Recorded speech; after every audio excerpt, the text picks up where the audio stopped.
It's one of those things where it's right there in front of us, right? But sometimes it's hard to see the forest for the trees. Yeah. That sometimes we see the connection between what that person is doing every day, but that connection might not be as obvious to someone else.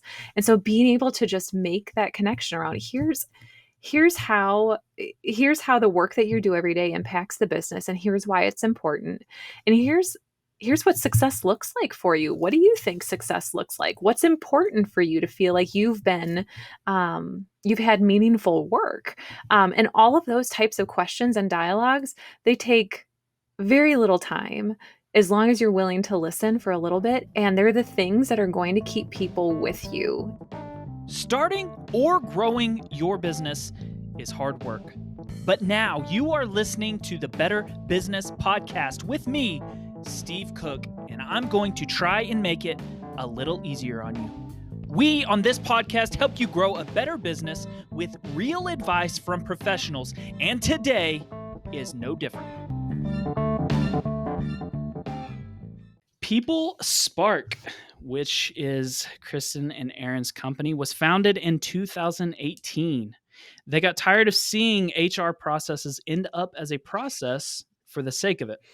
They created a business centered around bringing simple, practical tools and practices to small and mid-sized businesses across the country, primarily in the agriculture and food manufacturing.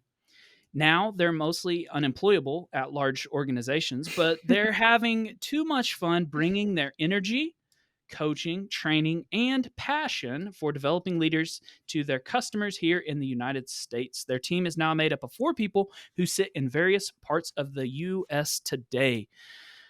All right. Now, tell me in layman's terms what you guys do. Aaron, do you want to take that one? Sure. So we are HR consultants that work with businesses that may or may not have HR within their businesses today. And in a lot of cases, too, those businesses might have somebody else responsible for their human resources, like their bookkeeper, their accountant, or someone in customer service.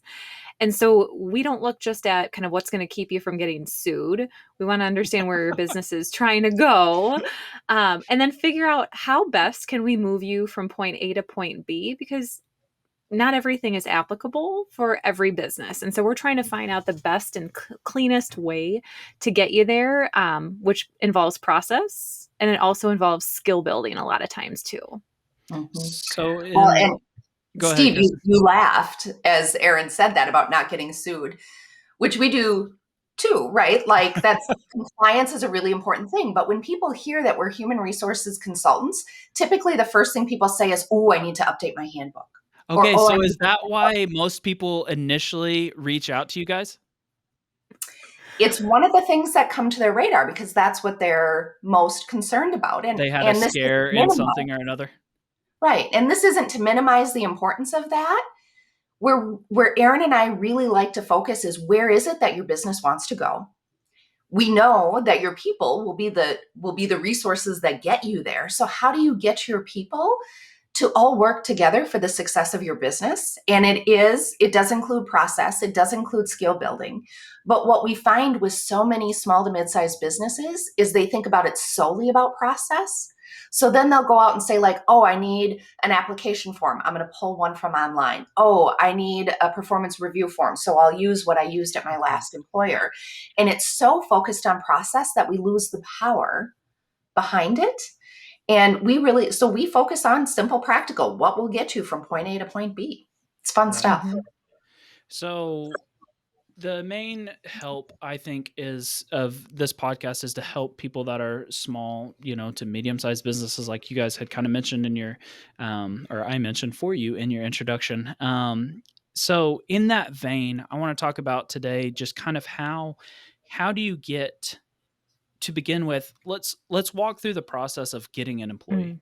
So first you have to obviously find someone, you have to get to that point. And we kind of talked about that on a previous episode of knowing when you need to hire somebody. So maybe not all the way back at that point, but in our business, and I am not a complainer. I'm like, that's part of the job. That's what you signed up for, is hiring people if you want to run your own business. But I am not exaggerating. I feel like it is one of the hardest times ever to find a employee right now. Um, how do you maybe recruit people? Aaron, you kind of talked about this in the kind of pre questions, that recruiting backwards by focusing on a certain thing. How do you recruit someone from the very beginning? Yeah. So a lot of times, and this is even where I was going with thinking about recruiting a little bit backwards, is a lot of times we just see the need. I need these jobs done. I need these tasks completed. So I need to hire somebody for that. And where I think a lot of business owners, and especially some small business owners, could get a lot more leverage is looking at the team members that you have today. Maybe it's all of one person or it's components of different people that you want to duplicate. And what are the characteristics that you want to clone from those people and try to find and get really clear on what it is that they're doing? What are the behaviors that they're doing? Yes, we know that we'll get the tasks and kind of the really black and white job description part, but for those people who are really showing up every day, what is it that they're doing? Because that really can feed into the recruiting marketing that you have. When you're giving, so one, that you're recognizing those employees for those behaviors, and we talk about some easy practical ways that you can do that.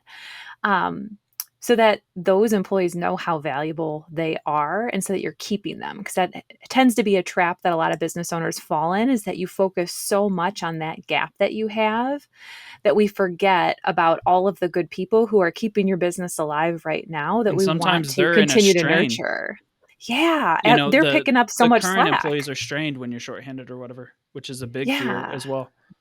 yeah, So let and me we ask even you this: do. Go ahead. are you even saying, like, let's say you're a four-man, shop. It's you, the business owner, and then three other people, and you know that you need to hire somebody else. You're shorthanded. You're a restaurant, or you're just a typical business. Do you say that it doesn't even matter what the person is going to do? Like, just find a good person that you want to work with, even, or what do you think? Mm. I think it depends on the specialty of your role, right? Because there's going to be some roles where you're going to need some specialized skills, but really dig into the behaviors and those characteristics of those people who are your go-tos right now, because those are the things that we can better communicate in our job postings. We can better communicate in our phone screens and in our interviews to make sure that we're getting an understanding from those candidates if they've had those experiences in the past to begin with. Um, and there's also opportunity too with those other three employees of yours that you have, of letting them know what you appreciate about them and why it such has such a big impact on your business, and helping make them a part of the process. Because I think sometimes we feel like we have to make all of the decisions ourselves as the business leader, and it's difficult to hand over some of that input to others. But boy, can you build an amazing team in bringing them along with you. In the book, I don't know if y'all read it or not, but Good to Great, Hmm. he talks about getting the right people on the bus, and how some of the best companies that have grown the fastest in the past, and these are, obviously Fortune 500. I mean, these are very large companies, but he talks about how they sometimes hired people and they weren't even sure what they were going to do at one point, or at some point, Yeah. they just knew that this is the type of person we are looking for, whether they're motivated or, ambitious or whatever your business model is. And so I think that kind of goes along with what you're saying with that. Kristen, do you have I guess, super practically, do you have um, a go-to or a recommendation as far as the way to hire somebody? Is it word of mouth? Is it through, Mm. Facebook, Indeed, Zip Recruiter? I mean, I don't know how many there is, LinkedIn, whatever it might be. Mhm. Do you have a practical, hey, we heard that high school, sitting out in the parking lot of a high school, passing out Well, applications or whatever? I have a couple of thoughts on that. One is, as Aaron said, who are those people that you want to clone? Where are they hanging out? Look at the people Right? that you already have. Yeah. Yes. Okay. Right? Where are they hanging out? What are they doing? Right? Do they tend to be drawn to specific groups of people? Um, We worked with a client for a while who was trying to find CDL drivers. Okay. Former farmers would have been a perfect resource. So where did they target it? It was the local diners in town, because that's where the retired farmers were hanging out for breakfast, right? So who are the people that would do it well, and where are they hanging out? I would say the next thing is thinking about how you differentiate yourself. Okay. Because we have, as you walk around today, how many now hiring signs do you see as you're walking around? Everywhere. It's insane. Everywhere. Multiple businesses have them permanently on the side of their buildings. Mhm. Yeah. And Yeah. yet they all look alike. Yeah. So how do you differentiate yourself so that you don't look like everybody else, just like in marketing, and you can speak to who you are? We have a client that was posting for a position, and their personality and who they were as a business really came out in the job posting. And to be quite honest, it made me laugh. And I thought, if I were a candidate, if I were an applicant in this area, this is the company that I would want to work for. I've seen Because it some people wasn't do just, that on oh, Facebook videos. Yeah. They've made very personal Facebook videos, like this is our kitchen, this is our whatever. And I think that's mhm, a, Mhm. that's a great, great mhm. point. And so many of the signs are like, welcome to our, fun team environment. And then you walk in and nobody was talking. Yeah, That a lot of times when you differentiate yourself in the ads, you are showing who you really are. Like, don't just say you're fun, be fun. sure. There was one of my favorite job postings once was a company that was looking for an administrative assistant. And the title was, do you want to be our Alfred to Batman? Right? That one is going to stand out. And not to say that it has to be funny or quirky, but what represents you that will stand out? Yeah.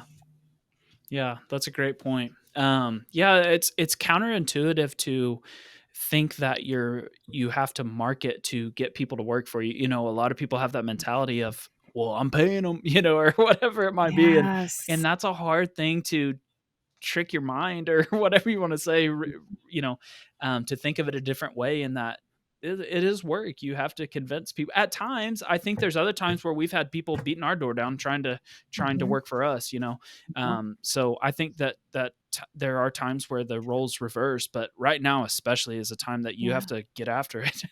um, Well, and there's a great opportunity out there too that is easy to overlook. So when you're thinking about those employees that you want to keep, that you want to clone, talking with them around what they love about the role, what they wish more people knew about it, can really add to, so you don't have to go to find some big marketing agency to put together the copy for you. A lot of sure, times just having people describe it themselves can be really powerful, and another way to have a deeper conversation about just what they mean to the organization to help continue to retain them. So that way you're not putting all of that attention on the gap, but really focusing on what they love about it and how you can continue to build more of that. that's a We great we have point. a client.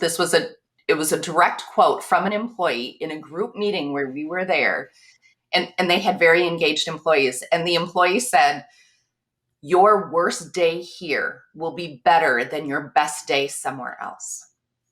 And the employee truly felt that way. And I was like, there is your marketing. Who better to hear that from than an employee who actually says Yeah, that your worst day here will be better than your best day anywhere else? I'll yeah, work there. yeah, that's cool. Those are No. some good, I mean, those are some good things to work on. I do think that, I've seen that several different Facebook videos, because you can then target it to people that are Mhm. looking for jobs and stuff like that. So I think Exactly. that would be a great avenue. I should probably get on that. So let's talk about, let's say you get somebody, Mhm. you trick somebody into applying for you, and one of the original, when we worked together a little while back, one of the original things I think we had kind of talked about was, I said, I don't even know what questions I'm legally allowed to ask in an interview, and things like that. Let's talk about first, in your experience, and I know that this isn't like a legal advice or anything like that, but in your experience, have you guys seen people get in trouble on questioning and stuff like that, or is that mostly kind of a myth or something, like, or more, I guess, worked up than it actually is in reality? I think that's a great question. And I'd say the risk is definitely out there. I've seen the risk probably be more visible in larger organizations. Um, that isn't to say that it isn't out there for smaller ones. I think the rule of thumb is that as long as you can keep your questions job related and Okay. related to the values of your organization, that will keep you in safe territory. Where businesses, where leaders tend to go fall down the slippery slope, it happens very subtly, where a question or a follow-up question in an interview takes a slight turn away from the job relatedness of that particular question or of what they're trying to draw out in the experience. And that's where the risk tends to emerge. Yeah. And I think, as Aaron and I have talked about this a lot too, that you may be asking with what you feel is a good intent, and think about why you're asking the question. There was an individual that I worked with at one point who said, I want to ask if this person has daycare, which is not a question that you want to ask, because it's not job related in any Yeah. way. So after I did that, I said, why do you want to know? Why Mhm. do you care whether or not this person has daycare? And the response was, because this job requires somebody to be at work from 8 to 4:30 every day, and I need to know that they're going to be at work from 8 to 4:30 every day. And I said, there's your question. This job requires you to be here from 8 to 4:30 every day. What concerns do you have about your ability to meet that expectation? Because you really don't care whether or not they have daycare. You care about whether or not they're at work. They could not show up at 8 o'clock because they sleep through their alarm, because they stay out too. I mean, there's so many reasons that somebody may not be there. Daycare could just be one, right? So ask the question that you want. And that was a few years ago, but we still see that. We had somebody else Mhm. ask, well, can I ask if they're married? No. Yeah. But it's, why do you care? Why do you want to know if they're married? Because this position requires somebody to work. They're working events, so they're working from 2 in the afternoon to 2 in the morning, and they're not going to be home on weekends. There's your question. So if there is a question where you're like, ooh, does it feel job related? What is the job related reason you're asking? And ask that question. Yeah. That's a great point. After we had spoke, and you had brought up these exact points, I even looked through some of our, which first off, the one thing too is I think that you guys, kind of recommended that I think is a very good practice after we had talked about it, is to ask the same questions to all the candidates. We had never Yes. done that, not because we were too lazy to write them down or anything. I just never thought of it. And first off, it helps you stay out of these things that you're talking about. Oops, I Mhm. just asked if they, go to church or whatever it might be. Mhm. So it keeps you out of those um, silly questions that you just didn't have anything prepared and, just spouted something off. But it puts all of the candidates to answer the same question. And then you can, Mhm. you know what I'm saying? So it kind of gives a level playing field. Yeah. Isn't it Um, amazing what you hear too? All of a sudden you're like, "Well, that was a great example, and that was a really poor example." yeah, yeah, it's incredible, and one of them that we added on there that I was like, I want to know. We'll ask some people like, "Do you plan on going to school?" Or whatever it might be, or we used to. Do you plan on going Mhm. to school if it was a younger person or whatever? And we would have people, yeah, I'm moving in 3 months or whatever, and you're like, are you serious? Like they don't even think about like, hey, I probably don't want to hire you if you're going to be gone in 3 months. And so, but for fear of staying away from personal questions or whatever it might be, we started asking people, what are your long-term career goals, or Mhm. where do you see yourself in 3 to 5 years or whatever, which is, Mhm. to me, was always just such a pointless generic question for a warehouse person or a cashier, but Mhm. it was so enlightening how, some people will either tell you like, "Oh, I move next month," or I mean, people will tell you stuff that you're Right. like, "You shouldn't have told me that." So, it's pretty incredible, some of those questions when you reframe them. Not only Mhm. does it keep you out of legal trouble, but I think it opens the door to things that you didn't even think to ask, where if you asked if they were Mhm. married, you would get yes or no. If you asked, like you said, do you have a problem with working on the weekends? And they're like, oh, I always go do stuff on the weekends or whatever. They don't even want to work on the weekends, even if they were married or not. So, Mhm. Yes. Yes. Um, so let's talk about as far as the interview goes. Mhm. Say you have the list of questions, you have the legal, knowledge. You're being careful on those questions, and you have, how do you know when you want to hire somebody? How do you is there what if Mm. you have a weird feeling but you don't know what it was? What if you have what is kind of a gut instinct, or how do you do that? So keep asking the questions, get through some of your information. Sometimes it's easy to get, I used this term last week and I got laughed at, but whatever. You get a rush crush on a candidate and you're like, oh, they're going to be Because wonderful. their resume seems so perfect. Yeah, Like and they then they're used to really work in my industry or whatever. personable. Yeah. And so but get through the interview guide, stay on script. And what I love with that too is when you're using even behavioral based questions. So these are the cringe-worthy sometimes. Tell me about a time when. What you're trying to draw out is the actual experience somebody has had in in that particular skill or situation before, because when you ask questions from more of the hypothetical, like what would you do or what should you do, people know what they should They do. know the I right know that answer. there's several things I should do. That doesn't mean that that's what I have done. So we want to get that information from there. But I love using STAR as my framework for listening to a candidate's interview answers, and it's a framework that has been taught, and I learned it years ago in prepping as a candidate for behavioral based interviews. And it stands for situation or task. So in this question, tell me about a time you had to work with someone you didn't like. What was the situation or task? What action did I take? And then what happened as a result? And so, for me, as somebody who thinks out loud a lot and can talk in circles, it's a good way to keep me on task in an Mm. interview. But I love it on the side of the interviewer because it keeps my follow up questions very tight and very connected to the question that I actually want to know the information about. And the follow up questions are always the same. What was the situation or task? What was the action that you took? And what happened as a result? And wherever I don't have one of those areas, I go back and that's my follow up question. Oh, so Steve, I heard this. So what actions did you take? What was the Gotcha. result of that? And so it gives you that framework for it. And I've been disappointed by candidates that I really wanted to hire um, when I we applied that, and when I've used that in framing up how they were answering those questions. And so the more you can do to your question of staying on task with what is the behavior, what is the experience I'm looking for, and making sure that you get all of the good stuff. Because sometimes people give you a really great answer, and then when you dig further, because you didn't get all the elements of STAR, you'll find out that they actually played a very minimal role on that team or in that experience, and it isn't as good as you thought. And talking about that rush crush, I've legitimately caught myself.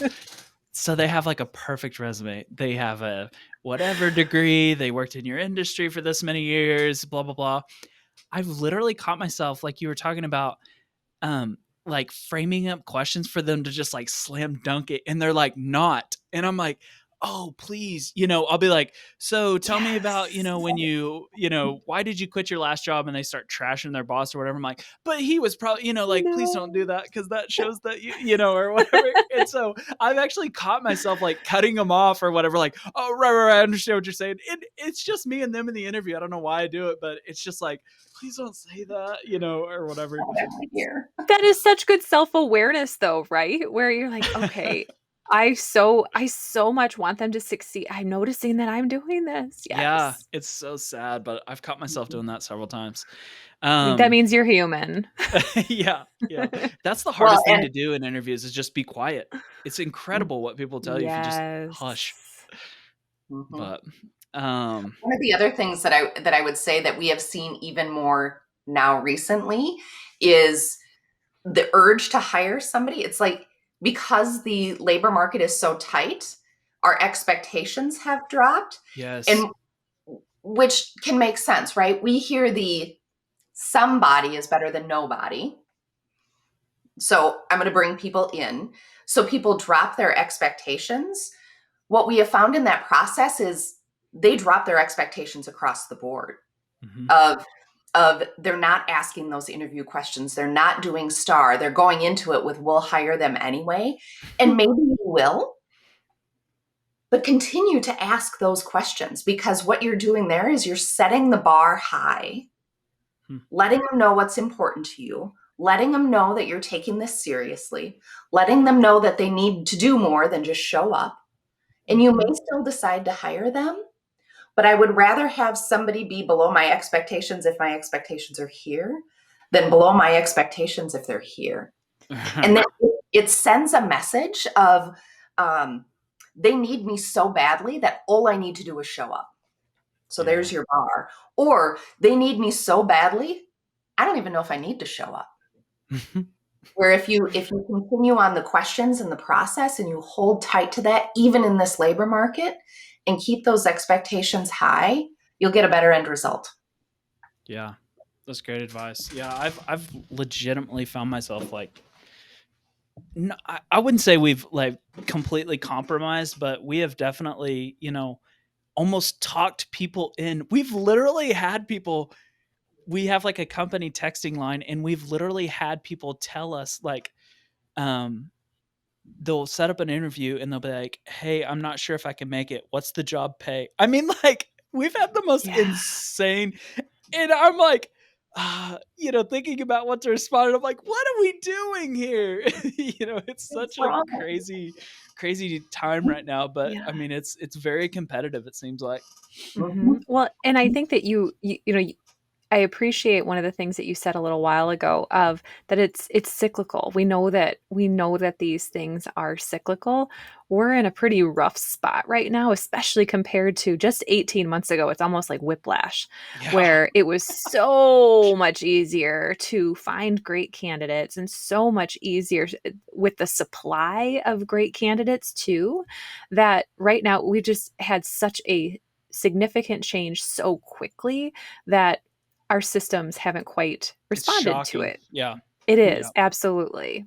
I want to ask you guys, and y'all might have no idea, and again, this kind of goes almost to a legal type question, but I feel like y'all would be educated enough on it to speak to it. Let's say, obviously, in like a restaurant or something like that. I know that that's off the table, or in a lot of the things you guys do, manufacturing or ag or anything like that. This would be different. But let's say like you have a marketing company, or you have something like you guys have like that you can do a lot of things virtually, or it's project based, or accounting, or something like that. How do you feel about maybe 1099 employees versus W2 or whatever you would call it, W4? How do you feel about that? Do you think that is a strain on a relationship in any way? Do you think it's a great idea for both parties, or speak to both sides, like the employee side or the employer side? Yeah, so we have a course that we teach through small business administration up here in the Twin Cities, and that is one area that we speak to, because in a lot of cases, especially when you're first starting to expand, it's a lot easier to think about, what are my 1099 options? Can I just hire on the contractors?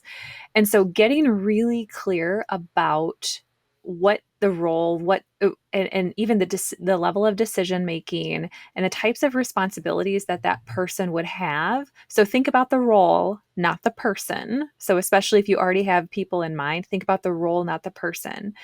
And the good thing is, well, for better or for worse, the IRS actually has developed some fairly clear guidance on whether or not an employee or a person should be considered or could be considered a 1099 or a W2 if you haven't crossed too many of these tests. So Kristen, do you want to even speak a little bit more to kind of what's captured in there? They actually have a checklist, 20 questions. I've actually seen that. Yeah. I know it's helpful, and it's a little bit, I think some business owners find it disappointing because they are very clear and very strict. And they look at it in a couple of ways. One way is, how much control do you have over the person's work? Are you dictating their hours? Are you providing them tools? Are you telling them what they can and can't do? And then some of it is about the relationship, like how much of their income are you giving them, right? Are Right. they supporting other businesses so that you're one of, 5 businesses that they're supporting, or are you the only person that they're working for and it's 40 hours a week?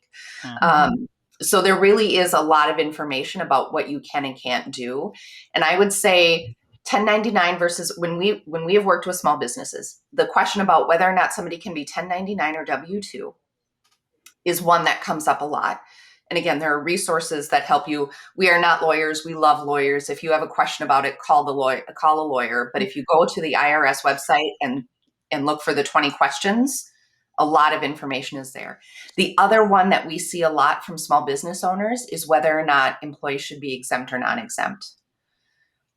As small businesses, small business owners, in many cases, they want employees to be exempt because they want that flexibility. The flexibility is good for the employee too, and the law is very clear about what makes an exempt or non-exempt employee as well. So I would say those are 2 areas that we get questions about a lot. Mhm.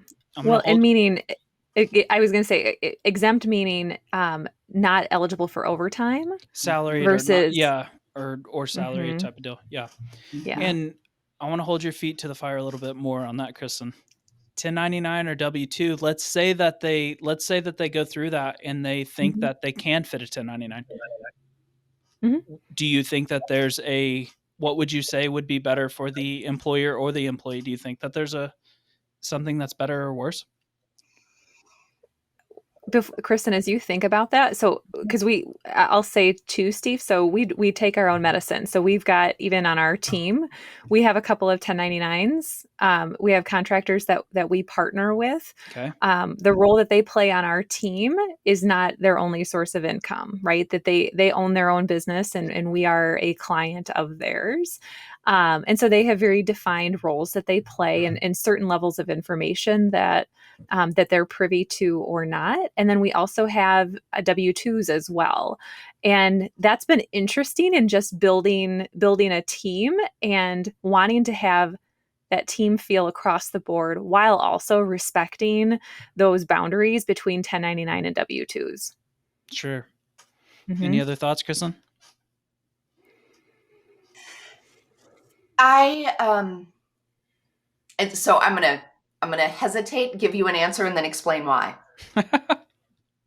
I think it depends on then what works best for the person Mm-hmm. and each of those individuals, assuming that the 20-point checklist does clear it to be. Sure. My Yeah. guess is the 20-point checklist most of the time, unless like Aaron described of how we have independent contractors and 1099 employees, they have their own business. It's very clear. They have their own business. We're one of a few, and that's the scope they have versus they are only working for us 90% of the time that checklist is going to direct you one way or the other. Yeah. Yes. typically. I agree with that. Yeah. So there isn't a lot of wiggle room beyond that. You When you politician, Kristen, you skated right around that perfectly. Well, when you think about it, and it's to me why that makes that so hard to answer too is so the IRS put it in place. Yeah. That means that there are 2 things that are going on, and one of the things that has happened is that 1099 employees historically, in some cases, have been playing similar roles to employees. And 1099s weren't getting the benefits. They weren't getting retirement. They weren't getting medical. They weren't getting PTO. They weren't getting all of this, the same benefits as full-time employees doing the exact same work. Yeah. Right. Right. And that's not equitable. Sure. There, I felt like that was a very politician word too. My bad. Man, that was disgusting, Kristen. That's what that was. Okay, let's talk about keeping people. So let's say you hired somebody, you got Mhm. past all this, you didn't get sued in the interview, you finally hired somebody. How do you keep people? Kristen, you talked a little bit about in the pre-questions about coaching and things like that. Do you think that, coaching has always felt like something that an employer gets gets, benefit out of. Do you think that things like that, trainings and coachings and things like that, do you think that that's also something that can keep employees engaged and keep them retained, I guess you could say? Number one thing. I would put that as the number one thing. One of we reference a study a lot in one of our favorite books. It's called The 9 Lies About Work, and they really focus on 8 factors of engagement. And these 8 factors are disproportionately present in highly engaged teams. Highly engaged teams are the teams that are bringing it, right? Bringing 110%, going above and beyond. They're the employees that you want to clone, as Erin mentioned earlier. These 8 things are disproportionately present in those engaged teams. And as we've talked about, as we've gone through a number of different leadership development programs, and we talk about this with our participants, all 8 can be impacted in how you coach employees, how you're providing feedback employees. Wow. And of those 8, none of them are pay, comp, benefits, any of that. And they can all be impacted by how well you're coaching and giving feedback to your employees. And I know Erin feels as passionately about that as I do. Yeah, I mean, when we first start working with clients, one of the questions that we ask across the board, so again, similar interview questions, right? Because you always get very interesting data then. One of the key questions we ask is, how do you know you're doing well? We just ask it like that. And over the And last this several is years, when you're talking to employees, not the employer, right? this Okay. is when we're Okay. talking with employees. This could be senior level employees. This could be supervisors. This could be other, highly engaged employees. And we tend to get one of 3 answers. Okay. We get the awkward chuckle / no answer. We get the sarcastic, they haven't fired me yet answer. And then we get the very hesitant, I mean, no news is good news. So I guess I'm doing okay. And not making that connection for I'm like nervous how laughing because I'm probably in one of those boats, and I'm like, ah.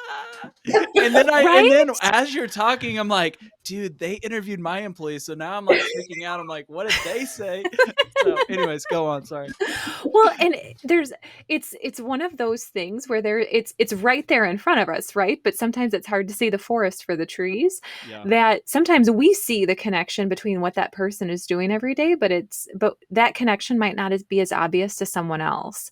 And so being able to just make that connection around here's how the work that you do every day impacts the business, and here's why it's important, and here's what success looks like for you. What do you think success looks like? What's important for you to feel like you've had meaningful work? And all of those types of questions and dialogues, they take very little time as long as you're willing to listen for a little bit. And they're the things that are going to keep people with you and keep them away That's from what's so looking at the guy disgusting down the about that road. is it takes 10 minutes, but it's just It one of takes those 10 things that you're like, minutes.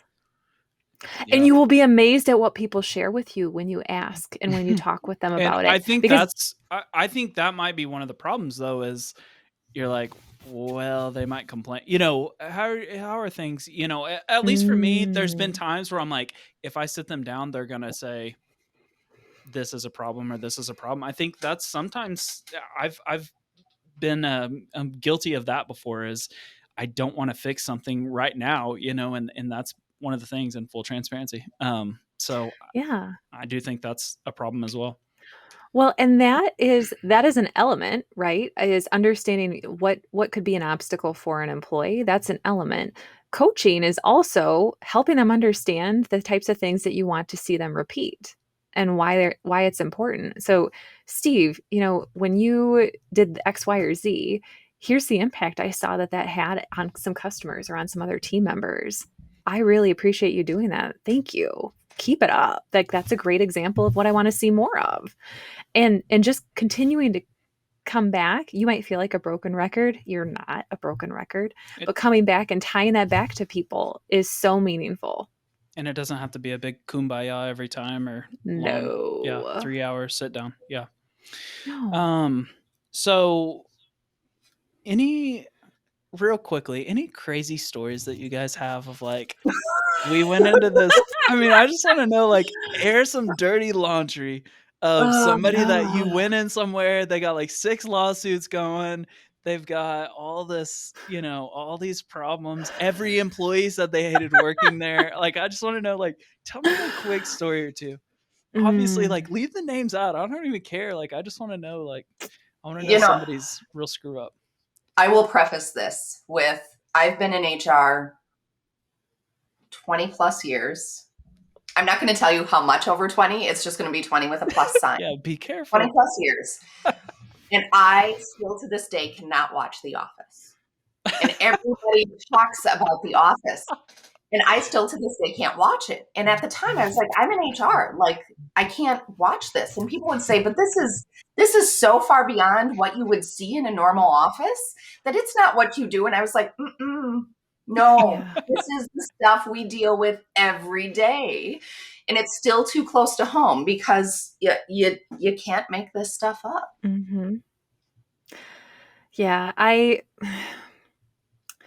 won't go into a whole lot of detail for obvious reasons, but I remember in one of, earlier in my career, we had just gotten to a point where we had enough information. The decision had been made to let a supervisor go, and that supervisor had been there for a long time. And when the leader and myself were communicating it to the employees of their team, people started clapping. And then they got into a line on the way out of the conference room to shake our hands. And it was the weirdest situation because this person had been there a long time. And the things that, because I've got a word of caution with this afterward, the things that came out of the woodwork after that around what people had been putting up with it would just make you sick. And I say that as a caution because there's always something when you finally make a tough decision as a leader. When you finally do that, the things that so one, it does so much good to your organization to make those tough decisions. And you will find out so many things that were going on behind the woodwork that you had no idea about because people were not quite comfortable or confident or courageous enough to bring it forward for you to be able to act on it. So be listening to those clues and to those things that are happening. I It don't know was if so this weird. is. I don't know if this is like political. That was a great story, by the way. I appreciate you Oh, stepping up right there. so But I weird. don't know if this is like politically correct or not. But when we have an employee that's crossed multiple, write ups and all of the typical things, that's something that I always ask, the managers or a leader or whatever that's in a decision making position is, and they're like, I don't know, like they've done enough to screw up to get fired, but I don't know if I should fire them or not. I Mhm. always say, will you feel better tomorrow if they're Yeah. gone? Will you feel better next week after you get the schedule repaired or whatever it might be? Will you feel better next week? And they're like, yeah. Then I'm like, okay. Yeah. If they're like, well, I feel Yeah. bad, blah, blah, I'm like, then let's give them another chance, or whatever it might be. But I feel like sometimes Yep. that gut instinct, like you're talking about, of it's a tough decision. But if you ask yourself at the end of the day, I'm going to feel better tomorrow after, this is going to be a terrible Yeah. conversation, but I feel like And that's more of a assuming that line. you've taken the time to get the information along the way that Yeah. okay, I feel like I've asked this same question or I've given this person an opportunity to bring things forward and I have legit listened. I've legit um, worked with them and given them feedback so that they know where they Right. stand. They would That not be makes it surprised. makes your work so much easier. Yeah. Yeah. Yeah. And I think one that's of our pivotal. favorite one of our favorite quotes is culture is not what you say, it's what you allow. And That's it's very good. culture is defined by what you choose to walk by as a leader. Yep. Um, and that to me is powerful because Mhm. in addition to will that leader feel better, what is that employee doing that's impacting everybody else? And what is it doing to morale? Because if you can say that you want this, but as you start to allow and choose to walk by some of these behaviors because you don't have time or because it's going to be a hard conversation and all of the very valid reasons, right? Your culture is going down with it. Yeah. Mhm. Yeah. And then your That's good so people that hard. you wanted to retain, they're going to leave because they're like, That's what finally got me off the, Yeah. whatever you want to call it, but off the fence, I guess, is is I was like, I don't want to lose these people. If this guy can't show up on time, Yes. it's not that big of a deal to me, but it's crushing their, everybody else or Right. whatever it might be. Right. Yes. Because sometimes such little things, but you don't want to start screwing up your A players. That's where I draw the line. Is like, if you Yeah. start messing up the rest of the A players, that's where you got to go. Yes. Yes. Well, and if you're willing to make that decision that your A players are going to step up to support you, even if that means that there's a little bit of a hole for a period of time, right? Yeah, Because great point. you're not going to put up with it as a leader. Yeah, that's a great point. I want to ask one final question. Okay. I've started to try to ask this at the end of every interview. If you had to give one piece of advice to someone that owns a business or is a leader in a business that is feeling plateaued, or is feeling maybe they're just starting out and they don't know, what direction to go or how to improve their business, what advice would you give them to better their business? Do you want to start, Kristen? Yeah, hands down, get a coach. Find a Yep. coach. We have done that multiple times in our business. Erin does a great job of being aware of resources and tools that are in the industry. And we have coaches that we work with that support us in different ways. Some coaches look at, help more with mindset. Some are more on process. Some are on marketing. So whatever your needs are, there are coaches out there to support you. But every time, and I think Erin, push back if you're remembering it differently, but every time we have invested in a coach, it has been a hard decision, right? Can we really invest? Is this the time to invest? But every single time we have gotten a coach and we've swallowed that and made that decision, we have seen an impact on our business. Mm-hmm. Yeah. I would agree. I mean, there's been some times where it's almost made us a little bit sick. Like, are you sure that this is a good decision? It also And puts our mostly feet to the fire a financially? bit. Like, is that Financially kind of what you're saying? and Like, best decision? yeah, where it's like it's a small business, and at that point it was just the two of us and thinking, okay, Is this do we silly? think that this is a smart use of our money? Mhm. But it's held our feet to the fire around, okay, so we're going to start the timer right now for how quickly we want to see this ROI pay back. So how quickly do we need to see this back in new clients and in new work? And it has pushed us well beyond our comfort zone every single time. And I think when you have that kind of skin in the game and your own financial skin in the game too, you've got no choice but to be successful and to figure it out. How do you know what kind of do you just know Mhm. like this is probably a weakness of mine? Or I mean, have y'all just gone off of your gut instinct, or have you decided what kind of coach to get? Yeah, the first coach that we worked primarily with women business owners that were in service-based businesses, and really liked the program that she had and the team that she had around her. And from there, we were able to see where there were certain gaps within our own business that we wanted to go in deeper with other coaches. And so one was in particular working with a consultant coach, a coach that works primarily with consultancies like Yeah. ours. And then another that works a lot with sales, and because that was an area where we were both quite uncomfortable, and we said, let's go through this smaller program, maybe a short course or something, to see if we get along with them, if we like their Yeah. style, we Dip like your their toe in the water. approach. Mhm. Yeah, and then see if it's worthwhile, if we're willing to go there, and if we feel as though they're going to challenge us appropriately. How did you find them? Just word of mouth or? I apparently I am really a good hook for somebody in Facebook They ads. cookied you to death, huh? My first coach that we found was through a Facebook ad. The other coach that we work with, even to this day, I had heard through a podcast for a couple of years. And then at the beginning of the pandemic, we had reached out to him. And then the other coach we worked with, I had heard her speak and knew that she had a lot of emphasis on the sales side of things. And when she had a sales camp and sales program that came up, she said, hey, I want to join that. And let's go through this 2 or 3 day program and see if it's something that we want to do longer term. And Super and the cool. benefit of the coaches is not just the coach themselves. That's a key part of it. Every coaching program that we've been a part of, we've been a part of a group. so that Mhm. so it's not just one-on-one with the coach. We've been with a group. So this first coaching program with service-based women who run service-based businesses, Uh-huh. we are still connected to that network. And I think we work with 3 or 4. 3. One of them was a financial person, so we work with her. One was marketing and does our website. We work with her. Oh, gotcha. One is our virtual assistant, right? So we've continued to really utilize that network, which was in place.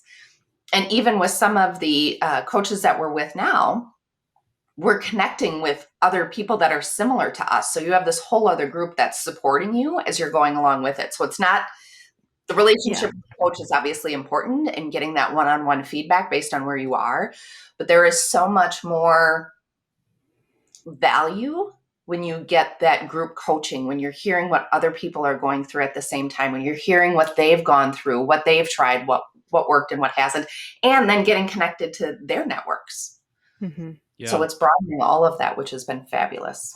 And that's just something you can't, it's so hard, I think, for business people like you guys had mentioned at the beginning is you're like, well, what's the ROI of this? Well, it's hard to put that into, Yeah. and I think that's what there's so much of the business that you just have to go off of your gut instinct. And so Mm-hmm. that was super Yeah, and for outside the us, box. it was how quickly can we make back what we're investing?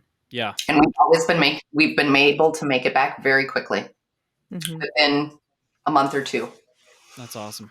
Well, I Mm-hmm. thank you guys so much for being on. I know we gotta wrap it up, and I just want to thank you guys for everything. Any final thoughts that you guys Awesome. can think of? Oh, this was so much fun. I appreciate the audience that you're reaching out to and supporting, and just love what you're building and can see so much value in this. Mm-hmm. It's one of the things that we found when we left corporate jobs and started a small business of how tight knit the small business community is and how it truly is about collaboration. It's Mhm. how can we support each other? There's enough to go around. What can we do better? That almost every conversation that we have with other entrepreneurs or small business owners has been both of us saying, what can we do to support you? That you didn't, that, or at least I did not feel as deeply in a larger business. That has been, it's amazing to feel. Yeah, it's definitely a tight knit group. I Mhm. appreciate you guys so much. Yes, you too. Thank you. Hey, thank you so much for listening to another episode of the Better Business Podcast with me, your host, Steve Cook. You know, starting or growing a business is hard work, so I hope that today's advice made it just a little bit easier for you. We'll be sharing more about this exact topic all this week on my social platforms. You can find me on Instagram, LinkedIn, TikTok, or if you would like to get a personalized blog post from me on this topic, you can join my email list and I will send you an email once a week. You can check the show notes to subscribe to that or find me on my website, whatever's easier for you. Now get out there and go grow a better business with this advice from today's Real Pros. Thank you for listening.